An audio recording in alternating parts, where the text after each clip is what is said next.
Hello friends, I am Chevee. Welcome to my shed. How are you today? How's life in your world? How's things where you are? I hope everything is fan-freaking-tastic. I got some adapters for my shop vac and I'm really excited to try them, but that's not what we're going to talk about today.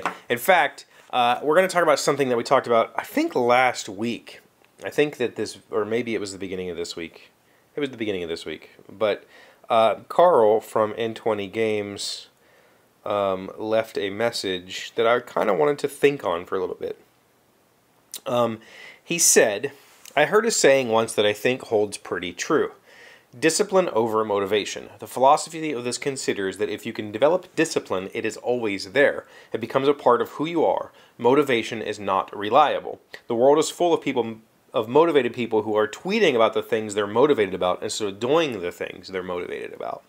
And I think that's a really strong thought. I think that we've had the talk before about me saying things out loud, like I'm going to do this. There's some sort of mechanism inside of us that if you say the thing, I'm going to build an X, and people give you praise, like, oh, that sounds awesome, good luck.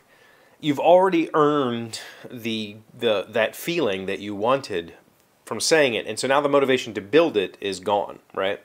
And so it's a bit of a it can be hurtful to yourself to try to project your motivations, because once you've projected them, they just kind of vanish, and suddenly it's no longer exciting to you. And so it's kind of a little bit of one of my personal hacks is to kind of hold those things close and not talk about them.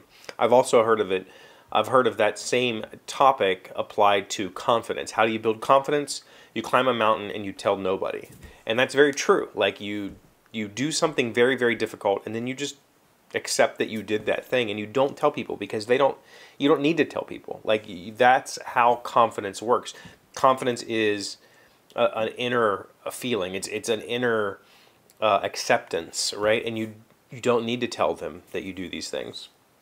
So I think Carl's right. Like, motivation is fleeting. It is something that you get excited about doing a thing. I'm going to get excited about this, but then it goes away.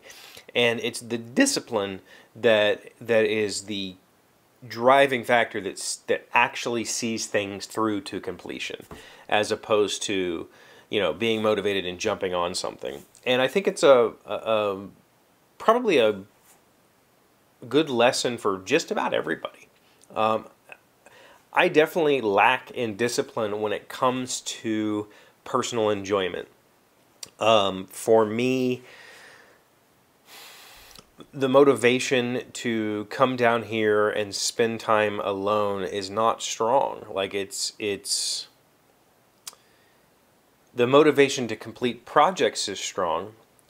I want to do that, but I don't want to do it alone. Like I don't want to just come down here and spend time by myself, just dorking around. And I think part of the reason that I wanted to film years and years and years ago, when I decided I was going to make a project-oriented channel, part of the reason of having the camera on was because it is like having you here. It's like, you know, every day I talk to this black hole that's in front of me. It's like I'm talking to you, like a group of people, not you specifically. I mean, sometimes it's you specifically, and you know who you are, but you, as the group of people, are here. So it's like having that person in the shop.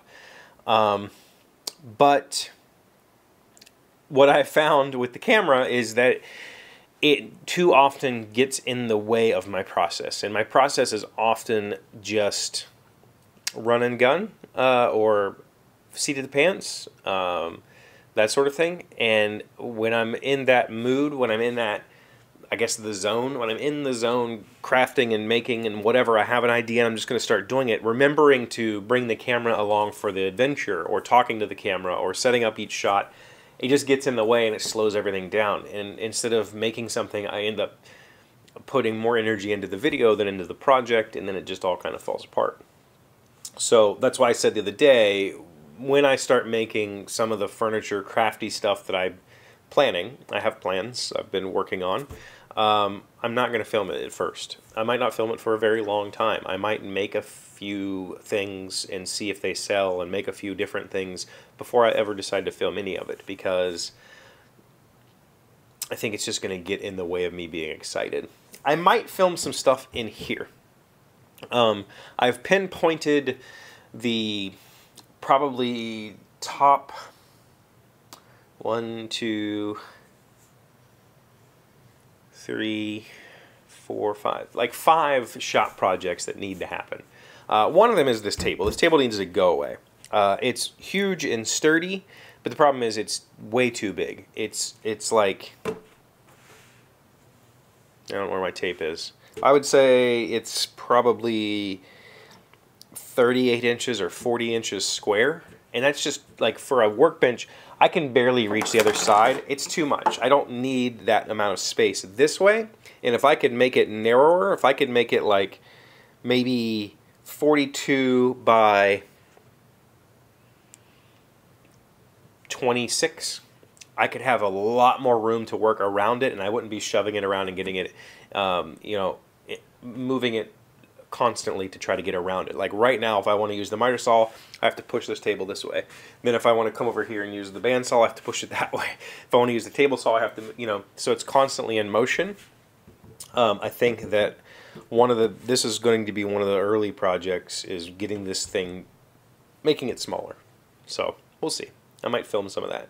But Carl, thank you for bringing up the whole talk about motivation versus discipline. I think that's a really strong thought to ponder on for a while. And I think that a lot of us struggle from a lack of discipline, a lack of personal accountability. So, you have any thoughts on that? Please put it in the comments. Thank you for being here as always. Thank you for liking, commenting, subscribing, being amazing friends and wonderful people. I really appreciate you. And I'll see you again tomorrow. Monday. I won't be here tomorrow. I mean, I'll be here, but I won't be on the here. You know what I'm saying. Today's word you should know to sound smart is elan. It is a noun meaning enthusiasm, energy, flair, or zest. Brianna reacted with elan when she was tapped to be part of a feature for Elite Travel magazine. Elan. E-L-A-N. I don't know if it's actually Elon. It's an E with a little, and the pronunciation guide says E-Y-L-A-N, and the emphasis is on lan. So Elan. I might have said it all sorts of wrong.